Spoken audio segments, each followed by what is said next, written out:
Financial year 2026 में भारत में micro finance का भविष्य। नमस्कार दोस्तों, मैं आपका स्वागत करता हूं इस खास एपिसोड में, जहां हम बात करेंगे भारत में माइक्रो फाइनेंस यानी सूक्ष्म वित्त के भविष्य की। विशेष रूप से वित्तीय वर्ष 2025-26 में इस क्षेत्र में क्या बदलाव आएंगे, कौन सी सफल कहानियां सामने आ रही हैं और सरकार व रेगुलेटर्स इस उद्योग को और मजबूत कैसे बना रहे हैं। आज माइक्रो फाइनेंस भारत के ग्रामीण और निम्न आय वर्ग के लिए जीवन रेखा बन चुका है। FY26 तक इस क्षेत्र की वार्षिक वृद्धि दर 25% से ऊपर रहने की उम्मीद है। डिजिटलीकरण, नीति सुधार और क्रेडिट स्कोरिंग जैसे इनोवेशन ने इसे तेजी से विस्तार करने में मदद की है। RBI ने संस्थाओं को ब्याज दर तय करने की स्वतंत्रता दी है, जिससे प्रतिस्पर्धा बढ़ी है और ग्राहकों को अधिक पारदर्शिता मिली है। RBI ने संस्थाओं को ब्याज दर तय करने की स्वतंत्रता दी है, जिससे प्रतिस्पर्धा बढ़ी है और ग्राहकों को अधिक पारदर्शिता मिली है। पहली कहानी, रेखा देवी, बिहार, एक साधारण गृहिणी जिन्होंने 20,000 रुपए का लोन लेकर हथकरघा शुरू किया।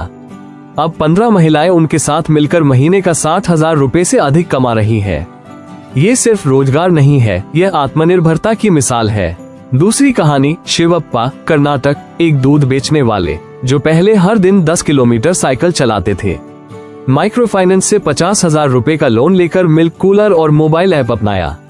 अब वो डिजिटल डेयरी चला रहे हैं और 3 गांवों को सेवा दे रहे हैं।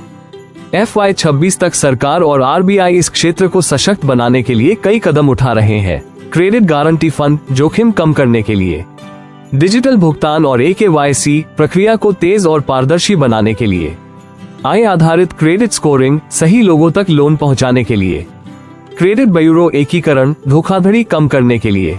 सरकार का लक्ष्य है कि 2026 तक हर पंचायत क्षेत्र में महिला केंद्रित वित्तीय सेवा केंद्र हो। हालांकि प्रगति हो रही है, कुछ समस्याएं भी बनी हुई है।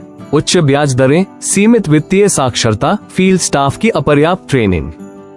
इसके समाधान के लिए जरूरी है वित्तीय शिक्षा अभियान, फील्ड स्टाफ को आई टूल्स की ट्रेनिंग और आसान शिकायत निवारण तंत्र। माइक्रो फाइनेंस अब सिर्फ छोटा लोन देने का माध्यम नहीं रहा, ये भारत के ग्रामीण परिवर्तन, महिला सशक्तिकरण और आर्थिक आत्मनिर्भरता की बुनियाद बन रहा है। FY26 इस सेक्टर के लिए एक निर्णायक मोड़ होगा।